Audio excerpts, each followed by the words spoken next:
அனைவருக்கும் வணக்கம். மீண்டும் ஒரு ஜென் ஜோன் பதிவில் உங்களை எல்லாம் சந்திக்கிறதுல மிக்க மகிழ்ச்சி. இன்னைக்கு வந்து நம்ம என்ன பற்றி பார்க்க போகிறோம் அப்படின்னு பார்த்தீங்கன்னா, வார்த்தைகள். நம்ம பேசுகிற ஒவ்வொரு வார்த்தைக்கும் பார்த்தீங்கன்னா ஒரு பயங்கரமான பவர் இருக்குது. நம்ம என்ன வார்த்தையெல்லாம் பேசுகிறோமோ அந்த வார்த்தை வந்து நமக்கே ரிஃப்ளெக்ட் ஆகி வரும் அப்படின்னு சொல்லுவாங்க. ஸோ அதனால் நம்ம பேசுகிற வார்த்தைகளை ரொம்ப ரொம்ப உன்னிப்பாக கவனிக்கணும். அதே மாதிரி நல்ல பாசிட்டிவான வார்த்தைகளை தான் நம்ம பேசணும். இந்த பேசுகிற வார்த்தைகள் வந்து எப்படின்னா, நமக்கே தெரியாம நமக்குள்ள நிறைய இம்பாக்டை கிரியேட் பண்ணணும். அதனால வந்து நம்ம எப்பவுமே வந்து கான்சியஸ் ஸ்பீக்கிங் அப்படின்னு சொல்லுவாங்க. எப்பவுமே வந்து நம்ம பேசுறதுக்கு முன்னால உணர்ந்து பேசணும். ஒவ்வொரு வார்த்தையும் அந்த வார்த்தை நல்லதா கெட்டதா அப்படின்னு தெரிஞ்சு பேசணும். ஒரு நிமிஷம் யோசிச்சு பேசல தப்பே கிடையாது. நிறைய சமயங்கள்ல நம்ம என்ன பண்ணுவோம் அப்படின்னு பாத்தீங்கன்னா, நமக்கே தெரியாம நிறைய வார்த்தைகளை லூஸ் டாக்ஸ் பண்ணுவோம். அப்படியெல்லாம் இருக்காம இனிமேல் வந்து கான்சியஸா பேசுறத பழகிக்கணும். நம்ம கான்சியஸா பேசுறப்ப என்ன ஆகும் அப்படின்னு சொன்னீங்கன்னா, நம்ம வார்த்தைகள் எல்லாம் உள்ளார்ந்து வரும்போது ஒவ்வொரு வார்த்தைகளுக்குமே ஒவ்வொரு பயங்கரமான ஒரு ஃப்ரீக்வன்சி இருக்கு. ஒவ்வொரு வேர்டுக்குமே பாத்தீங்கன்னா ஒரு பயங்கர ஃப்ரீக்வன்சி இருக்கு. அது மாதிரி ஒவ்வொரு வார்த்தைக்கான ஃப்ரீக்வன்சி உங்க லைஃப்ல வந்து ரிஃப்ளெக்ட் ஆகிறதுக்கு நிறைய வாய்ப்புகள் இருக்கு. அதனால என்ன பண்ணும் அப்படின்னு பாத்தீங்கன்னா, உங்க வாழ்க்கையில ஒரு பெரிய மாற்றம் வரும்.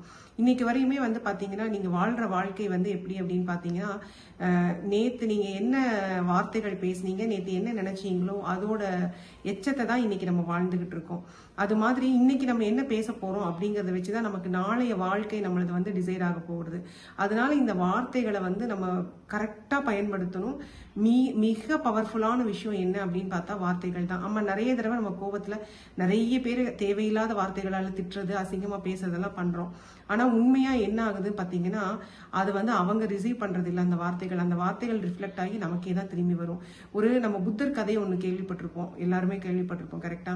அந்த கதை என்ன சொல்லுவோம்னா, புத்தர் வந்து டெய்லி போய் எல்லார் வீட்லயும் பிச்சை கேட்பாராம். எல்லாரும் அவங்க கிட்ட இருக்கிறத கொடுப்பாங்களாம். ஒரு வீட்டுல மட்டும் பாத்தீங்கன்னா ஒரு பயங்கரமான கருமி இருப்பானா. அவன் வந்து டெய்லி புத்தர் வந்து காசு கேட்கிறப்பெல்லாம் பாத்தீங்கன்னா பயங்கர அசிங்கமான வார்த்தைகளால திட்டிக்கிட்டே இருப்பானா. புத்தர் அதை கேட்டுட்டு கம்முன்னு போயிடுவாராம். இப்படியே ரொம்ப நாளா பண்ணிட்டு இருக்கப்ப அந்த அந்த கஞ்சனுக்கு திடீர்னு ஒரு டவுட் வருது. என்னடா இது, நம்ம வாட்டுக்கு இவரை டெய்லி திட்டிக்கிட்டே இருக்கோமே, ஆனா இவர் தவறாம நம்ம கிட்ட வந்து டெய்லி கேட்டுக்கிட்டே இருக்காரு அப்படின்னு சொல்லிட்டு ஒரு நாள் என்ன பண்ணுவாரு, புத்தர்கிட்ட கேட்பாரு, நான் தான் உன்னை டெய்லி திட்டிக்கிட்டே இருக்கனே, ஆனா நீ ஏன் சலிக்காம இங்க வந்துகிட்டே இருக்க, அப்ப நீ என்ன பண்ணிட்டு இருக்கன்னு உனக்கு தெரியுமா அப்படின்னு சொல்லி கேட்கிறாரு. அப்போ புத்தர் சொல்றாரு, புத்தரோட அந்த பிச்சை பாத்திரத்துல ஒரு 2 ரூபா காயின் இருக்குமா, அதை எடுத்து அந்த பையன் கிட்ட கொடுக்குறாரு, அந்த கருமி கிட்ட கொடுக்குறாரு. அந்த கருமி வந்து என்ன வாங்கிக்கிறாரு. இப்ப புத்தர் சொல்றாரு, இப்ப நீ இந்த காயினை எங்கிட்ட இருந்து வாங்கிட்டேன்னா இந்த காயின் யாருக்கு சொந்தம்? உனக்கு சொந்தம். இந்த காயினை நீ வாங்கிக்கலன்னா இது யாருக்கு சொந்தம்? எனக்கு சொந்தம்.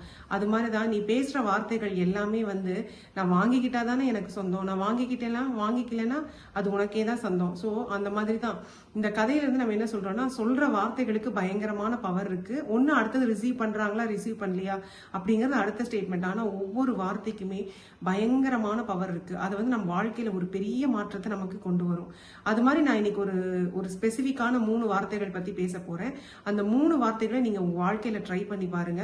டெய்லி ஆனா கான்சியஸா சொல்லணும். அந்த சொல்றப்ப உங்க மனசு அளவுல நீங்க அதை வந்து பிலீவ் பண்ணணும். ஆமா, நான் வந்து இந்த வார்த்தைகளுக்கு தகுதியான ஆள் தான் அப்படிங்கறது நீங்க முழு மனதோட ஒத்துக்கிட்டு அந்த வார்த்தைகளை நீங்க சொல்றப்ப அந்த வார்த்தைகள் அப்படியே ரிஃப்ளெக்ட் ஆகி உங்களுக்கு வரும். நிறைய விஷயங்கள் நம்ம ட்ரை பண்ணுவோம், நமக்கு நடக்காது, நம்மளே பிளேம் பண்ணிப்போம். எனக்கு வந்து ராசி இல்லை, எனக்கு வந்து இது கிடையாது, எனக்கு அது நடக்க மாட்டேங்குது, இது நடக்க மாட்டேங்குது நம்ம சொல்லிட்டு இருப்போம். பட் ஆனா நம்ம இந்த பேச போற வார்த்தை வந்து உங்க வாழ்க்கையில ஒரு பெரிய மாற்றத்தை ஏற்படுத்தும். அந்த 3 வார்த்தை என்னன்னு பாத்தீங்கன்னா, ஐ ஆம் லக்கி, நான் ஒரு அதிர்ஷ்டசாலி அப்படிங்கிற இந்த 3 வார்த்தைகளும் நீங்க ரிப்பீட் பண்ணிட்டே இருக்கணும். இந்த ரிப்பீட் பண்றப்ப எப்படி பண்ணணும் அப்படின்னு பாத்தீங்கன்னா, கான்சியஸா நீங்க ஃபீல் பண்ணணும். ஆமா, நான் நிஜமாலுமே வந்து ஒரு அதிர்ஷ்டசாலி தான் அப்படிங்கிற உணர்ந்து உள்ளார்ந்து இதை சொல்லிட்டே இருங்க. சொல்லிட்டே இருக்கிறப்ப என்ன ஆகும்னா, சீக்கிரத்திலேயே நீங்க உண்மையாலுமே எல்லா விஷயத்திலும் மிகுந்த அதிர்ஷ்டசாலியா மாறுவீங்க. நான் இந்த வார்த்தைகளை கேள்விப்பட்டு பயன்படுத்த ஆரம்பிச்சதுக்கு அப்புறம் வாழ்க்கையில நிறைய மாற்றங்கள் எனக்குள்ள வர ஆரம்பிச்சது. அதுக்கு முன்னால வரையும் லக் அப்படிங்கிற வார்த்தை வந்து நமக்கெல்லாம் முடியாது, எல்லாமே நமக்கு ஹார்ட் ஒர்க் பண்ணாதான் நடக்கும் அப்படிங்கிற மாதிரி தாட் இருந்தது. பட் இந்த வார்த்தையை யூஸ் பண்ணதுக்கு அப்புறம் நமக்கே தெரியாம நிறைய விஷயங்கள் நம்மளை ஈர்த்து வந்துகிட்டே இருக்கு. அதனால நீங்களும் இந்த 3 வார்த்தையை ட்ரை பண்ணுங்க. ஐ ஆம் லக்கி, நான் ஒரு அதிர்ஷ்டசாலி. இந்த 3 வார்த்தைகளும், அதாவது இந்த வார்த்தைகளுக்கு இருக்கிற ஃப்ரீக்வன்சி உங்கள வந்து உங்களை பெரிய மாற்றத்தை உண்டாக்கும். நீங்களும் ட்ரை பண்ணி பாருங்க. யூஸ் பண்ணிட்டு உங்களுக்கு என்ன பெனிஃபிட் கிடைக்குதுங்கிறது எங்களுக்கு சொல்லுங்க. மிக்க நன்றி.